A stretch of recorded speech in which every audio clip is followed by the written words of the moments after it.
ಆತ್ಮೀಯ H16 news ಅರ್ಥಾತ್ ಹೇ ಸೀತಾರಾಮ್ಗೆ ಸ್ವಾಗತ. ನಾನು ನಿಮ್ಮವ MI ಅಥವಾ ಮಲ್ಲಪ್ಪ ಜೋತವರ. ಆತ್ಮೀಯರೇ, ಈ ಅವಘಡ, ಅದರಲ್ಲೂ ಈ ನಮ್ಮ ಇನಾಮದಾರ್ ಕಾರ್ಖಾನೆ ಬೈಲಹೊಂಗಲ ತಾಲೂಕಿನ ಸಮೀಪದಲ್ಲಿರುತ್ತಿರುವಂಥ ಬೈಲಹೊಂಗಲ ಊರಿನ ಸಮೀಪದಲ್ಲಿರುವಂಥ ಮರಕುಂಬಿ ಸರಿಹದ್ದಲ್ಲಿ ಆದಂಥದ್ದು. ಇದರ ಮಾಲಕರು ಯಾರು ಏನು ಇನ್ನೂ ಅವರಿಗೆ ಗೊತ್ತಾಗ್ತಾ ಇಲ್ಲ ರಿಪೋರ್ಟ್ಗಳ ಪ್ರಕಾರ. ಆದರೆ ಇಲ್ಲೇ 8 ಬದುಕುಗಳು ತೀರಿ ಹೋಗಿದ್ದು, ಖುಲ್ಲಾಗಿದ್ದು ನೆನೆದಾಗ ಭಾಳ ನೋವು ಆಗ್ತದೆ. ಎಲ್ಲ ಯಂಗ್ ಆ್ಯಂಡ್ ಎನರ್ಜೆಟಿಕ್. ಒಂದು ಮಳ್ಳಿ ಅಂದರೆ ಗೊತ್ತಾಗ್ತದೆ ನಿಮ್ಗೆ, ಶುಗರ್ ಫ್ಯಾಕ್ಟ್ರಿ ಇಲ್ಲ, ಆ ಬಾಯ್ಲರ್ ಚಿಡದ ಅದಕ್ಕೆ ಸಿಕ್ಕ ರಿಪೇರ್ ಮಾಡೋಕ್ಕೆ ಹೋಗಿದ್ರು, ಮತ್ತೇನಾಗಿತ್ತು. ಅದರ ಒಂದು ಹೊಡೆತಕ್ಕೆ 8 ಜನ ಅತ್ಯಂತ ಯುವಕರು, ಇಂಜಿನಿಯರಿಂಗ್ ಕಲಿತವರು ಮತ್ತು ಬೇರೆ ಬೇರೆ ಇದು ಮಾಡಿದಂಥ ಹುಡುಗರು ಔಟ್, ಸುಟ್ಟು 12 ಸತ್ತು ಹೋದ್ರು. ಸಡನ್ನಾಗಿ ಸತ್ತು ಹೋದ್ರೆ ಏನು ಸುಳ್ಳು ಮನುಷ್ಯನಿಗೆ, ಅದು ಸುಟ್ಟುಕೊಂಡು ಅದು ನೋವನ್ನು ಅನುಭವಿಸಾಗುವಂಥದ್ದಲ್ಲ. ಅದು ಯಾರಿಗೂ ಹೇಳ್ತಿರೋದು, ಅನುಭವಿಸಲಾರದು, ಹೇಳಲಿಕ್ಕಾಗಲಾರದು, ನೆನೆಸ್ಕೊಂಡ್ರೆ ಭಯ ಭೀಕರ ಅನ್ನಿಸ್ತದ. ಅಂಥ ಒಂದು ಘಟನೆ ಈ ಫ್ಯಾಕ್ಟ್ರಿಯಲ್ಲಿ ಆಗಿದ್ದು. ಅದರಲ್ಲಿ 8 ಜನ ಪಾಪ ತಮ್ಮ ಜೀವ ಕಳ್ಕೊಂಡಿದ್ದಾರೆ ಈ ಮಳ್ಳಿಯಿಂದಾಗಿ. ಈ ಮಳ್ಳಿ ಅದಕ್ಕೆ ಬರ್ತದೆ ಗೊತ್ತದ ನಿಮಗೆಲ್ಲ. ಇದು ಉಪಯೋಗವಾದ ಸಾರಾಯಿ ತಯಾರಾದ ಮತ್ತು ಜೀವನ ಹಾಳು ಮಾಡ್ತದೆ ಇದು. ಪಾಪ ಈಗಂತೂ ತಯಾರು ಮಾಡುವ ಸಂದರ್ಭದಲ್ಲಿನ ಆ ಮಳ್ಳಿ ಬಿದ್ದು ಪಾಪ ಸುಟ್ಟು ಭಸ್ಮ ಆಗದಂತೆ. ಭಸ್ಮ ಆದರೆ ಚೆನ್ನಾಗಿತ್ತು, ಪಾಪ ಸುಟ್ಟುಕೊಂಡು 90% 99% ಸುಟ್ಟುಕೊಂಡು ಜೀವ ಹೋಗುವವರೆಗೆ ಒದ್ದಾಡಿದ್ದು. ಇದನ್ನು ನೆನಪಿಸ್ಕೊಳ್ಳೋದನ್ನು ಕಷ್ಟ ಸಾಧ್ಯ. ಅದೇನೂ ಇರಲಿ, ಅದು ಆಗಿ ಹೋಗಿಬಿಟ್ಟದ.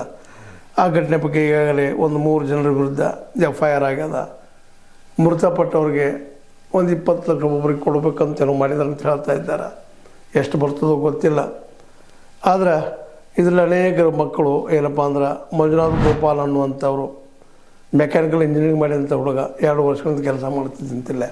ಆ ಹುಡುಗ ತಿರ್ಕೊಂಡಿದ್ದು ಸಣ್ಣ ವಯಸ್ಸು, ಪಾಪ ಮದುವೆ ಆಗ್ಯದ ಹುಡುಗಂದು.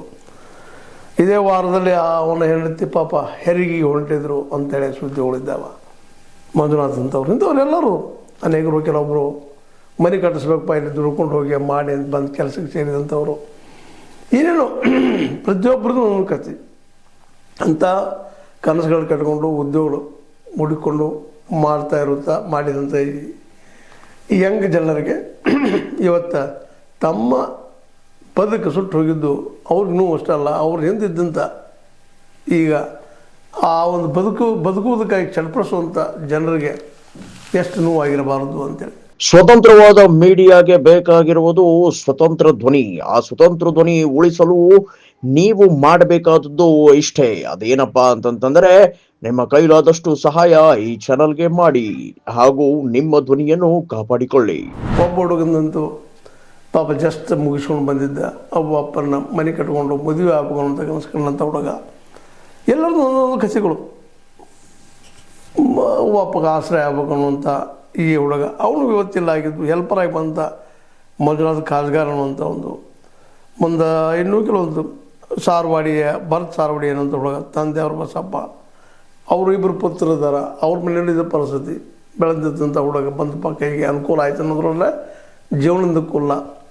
ಇದು ಈ ಒಂದು ಯಾಕೆ ಆಯಿತು ಅನ್ನೋದು ಇಲ್ಲಿವರೆಗಿನ ಒಂದು ಸಾಮಾನ್ಯ ಪ್ರಥಮ ರಿಪೋರ್ಟ್ ಪ್ರಕಾರ ಇದು ಅಲ್ಲಿ ಆಡಳಿತ ಮಂಡಳಿ ನಿರ್ಲಕ್ಷ್ಯ ಅಥವಾ ಅಲ್ಲಿ ಕೆಲಸಗಾರ ನಿರ್ಲಕ್ಷ್ಯನೋ, ಒಟ್ಟಿನಲ್ಲಿ ನಿರ್ಲಕ್ಷ್ಯದಿಂದ ಆಯಿತು ಅಂತ. ಮೇನ್ ಇದರಲ್ಲಿ ಕಾರಣ ಅಂದ್ರೆ ಈ ಒಂದು ಆಡಳಿತ ಮಾಡುತ್ತಿರುವಂಥ ಜನರಿಂದ. ಯಾರಪ್ಪ ಅವರು, ಇದರಿಂದ ಮಾಲಕರು ಯಾರು ಇದಕ್ಕೆ ಕಾರಣ ಅಂದ್ರೆ ಇನ್ನೂ ಆದರೂ ಯಾರು ಸಿಗ್ತಾ ಇಲ್ಲ, ಅವ್ರು ಯಾರೂ ಅಲ್ಲಿ ಬರ್ತಾನೂ ಇಲ್ಲ. ಈ 8 ಜನ ತೀರ್ಕೊಂಡ್ರು ಸಹಿತ ಅವ್ರನ್ನ ಮಾತಾಡಿಸ್ಲಿಕ್ಕೆ ಸಹಿತ ಯಾರು ಬಂದಿಲ್ಲ ಅನ್ನುವಂಥ ಸುದ್ದಿ ಕೇಳಿದಾಗ ಮನುಷ್ಯಾಗ ಆಗತ್ತ ಅನ್ನಿಸ್ತದ.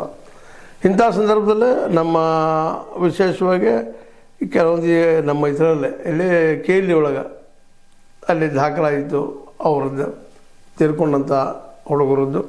ಆ ಒಂದು KLEಯಲ್ಲಿ ವಿಶೇಷವಾಗಿ ಏನಪ್ಪ ಅಂತಂದ್ರೆ, ಈ ಮಂಜುನಾಥ್ ಮಡಿವಾಳಪ್ಪ ಕಾಜ್ಗಾರ್ ಅವರ ಸಂಬಂಧಿಕರು ಅಥವಾ ರೈತ ಸಂಘದವರು ಹೋರಾಟ ಮಾಡಿಕೊಂಡು, ಇಲ್ಲ ನೀವು ಅನ್ಯಾಯ ಮಾಡಿದ್ರಿ, ನಮಗೆ ಪರಿಹಾರ ಬೇಕು ಅಂತೇಳಿ ಪ್ರಯತ್ನ ಮಾಡಿದ್ದಾರೆ. ಕೋಟಿಯಿಂದ ಪರಿಹಾರ ಕೇಳಿದ್ದಾರೆ. ಎಷ್ಟು ಕೊಡ್ತಾರೋ ಗೊತ್ತಿಲ್ಲ.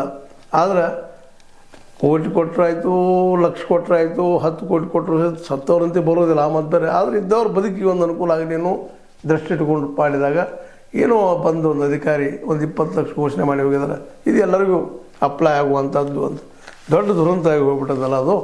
ಹೀಗಾಗಿ ಅದ್ರಲ್ಲಿ ವಿಶೇಷವಾಗಿ ಸತ್ತವರು ಇವು ವಿಶೇಷವಾಗಿ ಏನಪ್ಪ ಅಂದ್ರೆ ಅದರಲ್ಲೂ ಬೈಲಹೊಂಗಲ ತಾಲೂಕಿನ ನೇಸರ್ಗಿ ಗ್ರಾಮದ ದೀಪಕ್ ಮುನ್ನೋಳಿ ಅನ್ನುವಂಥ 31 ವರ್ಷದ ಹುಡುಗ, ಆ ಹುಡುಗನು ತಿಳ್ಕೊಂಡಿದ್ದಾನೆ. ಅದರ ನಂತರ ಬರುತ್ತಿರುವಂಥ ಅರವಳ್ಳಿ ಗ್ರಾಮದ ಮಂಜುನಾಥ್ ಮಡಿವಾಳಪ್ಪ ಕಾಜಗರ್ 22 ವಯಸ್ಸು, 22 ವಯಸ್ಸಿನಂಥ ಹುಡುಗ, ವಿಶೇಷವಾಗಿ ಮಡಿವಾಳಪ್ಪನ ಮಗ ಮಂಜುನಾಥ. ಅದರ ನಂತರ ಖಾನಾಪುರ ತಾಲೂಕಿನ ಚಿಕ್ಕಮನವಳ್ಳಿ ಗ್ರಾಮದ ಸುದರ್ಶನ್ ಬನೋಸಿ ಏನವರು 25 ವರ್ಷ, 25 ವರ್ಷ ಹುಡುಗ.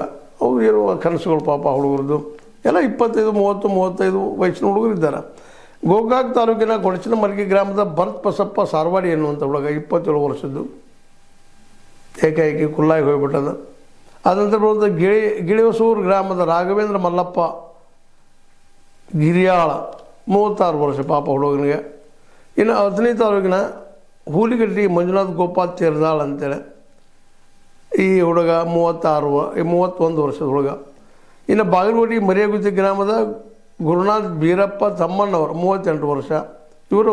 ಮತ್ತು ಇನ್ನೊಬ್ಬರು ಬಾಗಲಕೋಟೆ ಜಿಲ್ಲೆಯ ರಬಗಬನಟ್ಟಿ ಅಕ್ಷಯ್ ಸುಭಾಷ್ ಚೋಪಡೆ ಅನ್ನುವಂಥವ್ರು, ಇವರಿಗೆ 48 ವಯಸ್ಸು. ಅಂದ್ರೆ ಹೆಚ್ಚು ಕಡಿಮೆ ಎಲ್ಲನೂ ಹೆಂಗೆ ಹುಡುಗರನ್ನ ಇವರು ಹೋದಂಥವ್ರು. ಇವರೆಲ್ಲ ಮನೆತನ ಎಲ್ಲ ಸಂಬಂಧಿಸಿದಂಥ ಹೆಸರುಗಳು ಹೋದ್ರಲ್ಲ, ಇವರ ಮನೆಗಳ ಪರಿಸ್ಥಿತಿ, ಅವ್ರ ತಂದೆ ತಾಯಿಗಳ ಪರಿಸ್ಥಿತಿ, ಮದುವೆ ಆದ ಹೆಂಡತಿಯರ ಪರಿಸ್ಥಿತಿ, ಗರ್ಭಿಣಿ ಆದಂಥದ್ದು, ಇನ್ನೂ ಎಲ್ಲ ಹೆಂಗಾಗಿರಿ ಎಲ್ಲ ಹುಡುಗರು ಏನು ಕಾಣಬೇಕಂತ. ಇದರಲ್ಲಿ ವಯಸ್ಸಾದವ್ರಪ್ಪ ಅಂದ್ರೆ 48 ವಯಸ್ಸಿನವರು ಅದು ಬನಟ್ಟಿ ಅಕ್ಷಯ್ ಸುಭಾಷ್ ಚೋಪಡೆ ಅನ್ನುವಂಥವ್ರು, ಬಾಗಲಕೋಟೆ ಜಿಲ್ಲೆ. ಉಳಿದವರೆಲ್ಲರೂ ಕಡಿಮೆ ವರ್ಷ 38, 36, 35 ಅಥವಾ 31, 27, 25, 20 ಹಿಂಗೆ ವಯಸ್ಸಿನ ಹುಡುಗರು ಕನಸು ಕಾಣ್ಕೊಂಡು ಬಂದಂಥವ್ರು ಈ ಫ್ಯಾಕ್ಟ್ರಿಯಿಂದ ಬದುಕು ಕಟ್ಕೋಬೇಕಂತೇಳಿ. ಆದರೆ ಇವತ್ತು ಆ ಬದುಕು ಕಟ್ಕೊಳ್ಳಾರ್ದ ಆ ಬದುಕಿನಲ್ಲೇ ಇನ್ನೂ ಉಳಿಬೇಕು ಅನ್ನೋ ಸಂದರ್ಭದಲ್ಲೇ ಈ ಬಾಯ್ಲರ್ ಒಡೆದು ಸಿಡೋದು ಬೆಂಕಿಗೆ ಆಹುತಿಯಾಗಿ ತಮ್ಮ ಜೀವ ಕಳ್ಕೊಂಡಿದ್ದಾರೆ. ಮತ್ತು ಜೊತೆಗೆ ಅವ್ರ ಹಿಂದಿನವ್ರಿಗೆ ಸಾಕಷ್ಟು ನೋವನ್ನು ಕೊಟ್ಟು ಹೋಗಿದ್ದಾರೆ. ಇಂಥ ಒಂದು ಘಟನೆಗೆ ಈಗಾಗಲೇ 3 ಜನ ಮೇಲೆ FIR ಆಗ್ಯದ ಅಂತೇಳಿ ಸುದ್ದಿಗಳು ಬರ್ತಾ ಇದ್ದಾವೆ. ಆದರೆ ಇವ್ರ ಮಾಲಕರು ಯಾರು, ಇದ್ರ ಬಗ್ಗೆ ಯಾಕೆ ಮುಂಜಾಗ್ರತಾ ಕ್ರಮ ತೆಗೆದುಕೊಳ್ಳಿಲ್ಲ ಇಂಥ ಒಂದು ಘಟನೆಗೆ, ಇಂಥ ಘಟನೆ ಆಗದಂಗೆ ಸುರಕ್ಷತೆ ಯಾಕೆ ಕೊಡಲಿಲ್ಲ ಅನ್ನುವಂಥ ಪ್ರಶ್ನೆಗಳಿಗೆ ಈ ಸಂದರ್ಭದಲ್ಲಿ ಹೇಳುವಂಥ ಸಹಜದ. ಇದು ಒಂದು ಕೆಲವೊಂದು ದಿವಸ ಅಷ್ಟು ಇರ್ತದೆ, ಒಂದು ಪರಿಹಾರವಾದಿಯನ್ನು ಸಿಕ್ಕ ನಂತರ ಇದು ಮತ್ತೆ ಮರೆತು ಹೋಗಿಬಿಡೋದು. ಇಂಥ ಮತ್ತು ಮೇಲ್ಮೇಲೆ ಆಗ್ತಾ ಇರ್ತದೆ. ಇಂಥ ಮೇಲ್ಮೇಲೆ ಫ್ಯಾಕ್ಟ್ರಿಗಳಲ್ಲಿ ಆಗ್ತಾ ಇದ್ದಾವೆ. ಯಾಕಪ್ಪ ಅಂತಂದ್ರೆ ವಿಶೇಷವಾಗಿ ಫ್ಯಾಕ್ಟ್ರಿಗಳಲ್ಲೇ ಪಾಪ ದುಡಿಲಿಕ್ಕೆ ಹೋಗುವಂಥವ್ರು ಏನಪ್ಪ ಅನಿವಾರ್ಯತೆ ಇರ್ತದೆ. ಏನು ಅದು ಆಡಳಿತ ಮಂಡಳಿ ಏನೋ ಒಂದು ಮಾಡ್ತಿರ್ತದೆ, ಏನೋ ಒಂದು ಅಂದ್ರೆ ಆದಷ್ಟು ಗಳಿಸ್ಕೋಬೇಕು ಅನ್ನೋ ಉದ್ದೇಶ. ಆದರೆ ದೊಡ್ಡ ಪ್ರಮಾಣದಲ್ಲಿ ಇನ್ವೆಸ್ಟ್ಮೆಂಟ್ ಮಾಡೋದು ಸಾಧ್ಯ ಆಗದೇ ಇದ್ದಾಗ ಇಂಥ ಎಲ್ಲ ಅವಘಡಗಳಾಗ್ತಾವೆ. ಇದಕ್ಕೆ ಈ ದಿಶೆಯಲ್ಲಿ ಇನ್ನಷ್ಟು ಯೋಚನೆಯನ್ನು ಇಂಥ ಫ್ಯಾಕ್ಟ್ರಿಗಳಿಗೆ ಪರ್ಮಿಷನ್ ಕೊಡೋ ಮುಂದೆ ಇನ್ನಷ್ಟು ಯೋಚನೆ ಮಾಡೋ ಜೊತೆಗೆ ಎಲ್ಲ ಸುರಕ್ಷತೆಗಳಿದ್ದಾವ ಅನ್ನುವಂಥ ವಿಚಾರ ಮಾಡ್ಕೊಂಡು ಭಾಳ ಯೋಗ್ಯ. ಇಲ್ಲ ಅಂತಂದ್ರೆ ಇಂಥ ಘಟನೆಗಳು ಮೇಲೆ ನಡೀತಾನೆ ಇರ್ತಾವೆ. ಇಂಥವ ಆಗೋದು ಕಾರಣ ಏನಪ್ಪ ಅಂದ್ರೆ ಆಡಳಿತ ಮಂಡಳಿ ನಿರ್ಲಕ್ಷ್ಯ ಅಥವಾ ಹೇಗಾದ್ರೂ ನಡೆಯುತ್ತೆ ಅನ್ನುವಂಥದ್ದು. ಯಾಕಂದರೆ ಈ ದೇಶದಲ್ಲಿ ಕಾರ್ಮಿಕನ ಜೀವಕ್ಕೆ ಬೆಲೆನೇ ಇಲ್ಲೇನೋ ಅನ್ನೋಂಗೆ ಆಗಿ ಹೋಗ್ಬಿಟ್ಟದ. ಹೀಗಾಗಿ ತಮ್ಮ ಲಾಭಕ್ಕಾಗಿ ವಿಶೇಷವಾಗಿ ಇಂಥ ಕಡಿಮೆ ಕೂಲಿಯನ್ನು ಕೊಟ್ಟು ದುಡಿಸುವಂಥ ಜನರು ಮಾಡ್ಕೊಳ್ತಾ ಹೋಗ್ತಾ ಇರ್ತಾರೆ. ಅದು ಒತ್ತಬೇಕಾಗಿತ್ತಪ್ಪ ಅಂತಂದರೆ ಇನ್ನೂ ಇವರಿಗೆ ಆರ್ಥಿಕ ಒಂದು ಭದ್ರತೆ ಸ್ವತಃ ಫ್ಯಾಕ್ಟ್ರಿ ಮಾಡೋರಿಗೆ ಬರಬೇಕು. ಜೊತೆಗೆ ಒಂದು ಯಾವುದನ್ನಾದರೂ ಪರ್ಮಿಷನ್ ಕೊಡಬೇಕಾಗಿತ್ತಪ್ಪ ಅಂದ್ರೆ ಅದ್ರ ಎಲ್ಲ ಸಾಧಕ ಬಾಧಕಗಳನ್ನ ವಿಚಾರ ಮಾಡಿ ಕೊಡಬೇಕಾದ್ದು ಸರ್ಕಾರದ ಕರ್ಮನೂ ಹೌದು, ಕರ್ತವ್ಯ ಹೌದು. ಆದರೆ ಇವು ಆಗದು ಹೋಗೋದನ್ನು ನೋಡಿದಾಗ ಇಂಥ ಘಟನೆಗಳಾದಾಗ ಮಾತ್ರ ನಾವು ಮಾತಾಡ್ತೀವಿ, 1-2 ದಿವಸ ಮಾತಾಡ್ತೀವಿ, ನಂತರದಲ್ಲಿ ಅದು ಮರೆತು ಹೋಗಿಬಿಡ್ತದೆ. ಪಾಪ ದುರಂತಕ್ಕೆ ಸಿಕ್ಕವ್ರಂತೆ ಅವ್ರ ಮನೆಯವ್ರಂತೆ ಶಕ್ತಿ ಇಲ್ಲದ ಕೆಲವು ದಿವಸ ತಿರುಗಾಡೋ ಒದ್ದಾಡೋ ಹೋಗ್ತಾರೆ.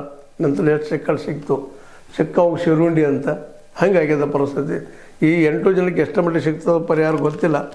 ಆದರೆ ತೀರ್ಕೊಂಡಿದ್ದು ಸಣ್ಣ ವಯಸ್ಸಲ್ಲೇ ಈ ಜಗತ್ತು ಬಿಟ್ಟು ಹೋಗಿದ್ದ ಮಾತ್ರ ಅವ್ರಿಗೆ ಸಂಬಂಧಿಸಿದಂಥ ಅವ್ರ ಮನೆತನಗಳಿಗೆ ನಿಜವಾಗಿಯೂ ಭಾಳ ಆಘಾತ ಆಗಿರ್ತೈತೆ ಅನ್ನೋದು ಎರಡು ಮಾತಿಲ್ಲ.